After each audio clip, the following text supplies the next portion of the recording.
Itariki 11 z'uku kwa gatanu wari umunsi wo kwibuka umurasta Bob Marley yamenyekanye ku isi nk'umwami wa Reggae.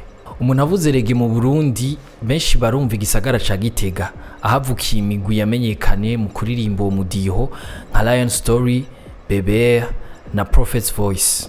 Mbega Lion Story, Prophet's Voice, Mbere iyo migwi ya Reggae y'Igitega yagiye niyo nkuru nyamukuru y'uno Musi. Mwiriwe ni Davi, nizere ko meze neza mwese.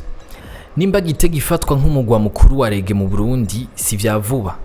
Umwami Haile Selassie wa Ethiopia aho yagendera Burundi mu mwaka w'igihumbi kimwe amajana 973 yashimye gushikira Gitega, bica bituma ico gisagara gifatwa nk'amaka y'abakunzi ba Reggae, igisagara ceranda ku barasta kuko Haile Selassie afatwa nka Mesiya w'abarasta. Ikindi nuko Gitega gisanzwe ari gisagara c'akaranga mu Burundi, nayo Reggae ikabishinga imizi mu karanga.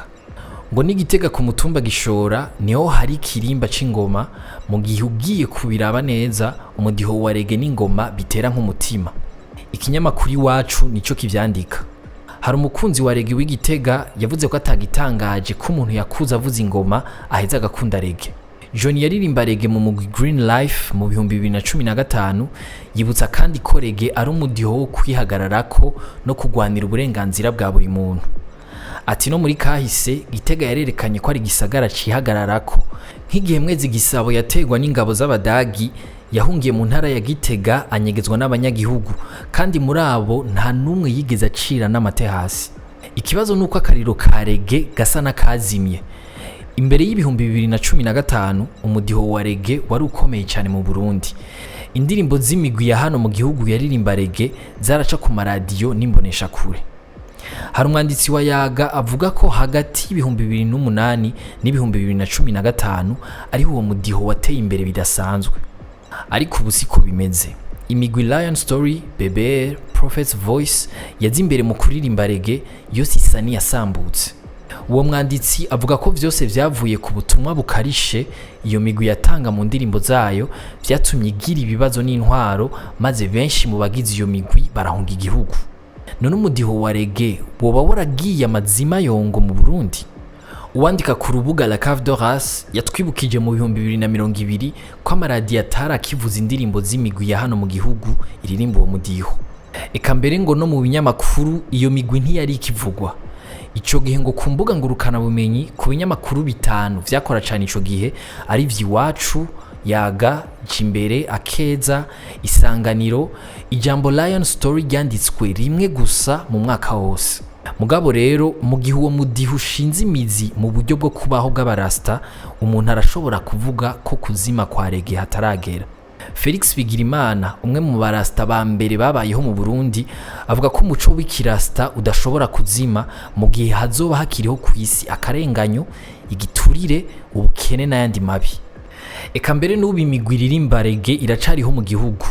Aha twotanga akarorero k'umugwi Ijwi ryo mu Bugaragwa wo mu ikambi y'abateshejwe izabo ku Muhuzu muri komine Gishubi. Mbega mwebwe namwe hari yindi migwi muziririmba Reggae? Dutandukira inkuru ngufi nazo. Ejo kwa 15 Rusama niho umugwi w'abakinyi bagendana ubumuga bazofata indege baja mu gihugu ca Egypt ahazobera izo nkino. Ni mbere mu Burundi abagendana ubumuga ku ruhande rw'abagabo bagiye kwitabira inkino zo ku mugabane wa Afrika Afukana. Muri izo nkino Burundi buri mu mugwi A aho buri kumwe na Cameroon, Nigeria na Egypt. Bitekanijwe ko izo nkino zizotangura kuva ku igenekerezo rya 18 Rusama gushika ku igenekerezo rya 30 Rusama 2024. Amafaranga ashika muri yaridi imiliyoni 200 z'amadolari ngo niyasohoka igihugu ku mwaka mu kugura ibidandazwa biva hanze. Ayava mu bishorerwa hanze nayo akangana n'imiliyoni 208 z'amadolari. Ibice 50% vy'ibidandazwa bishorerwa hanze bikaba bigikongo. Ivyo ni vyatangajwe mu nama rukokoma yo kurabira hamwe ingene hogwizwa umwimbu w'ibishorerwa hanze biva mu Burundi, biheze vyongereza amafaranga mva makungu akenye muri iki gihe. Iyo nama ikaba yatangujwe kuri uyu Musi mu gisagara ca Bujumbura.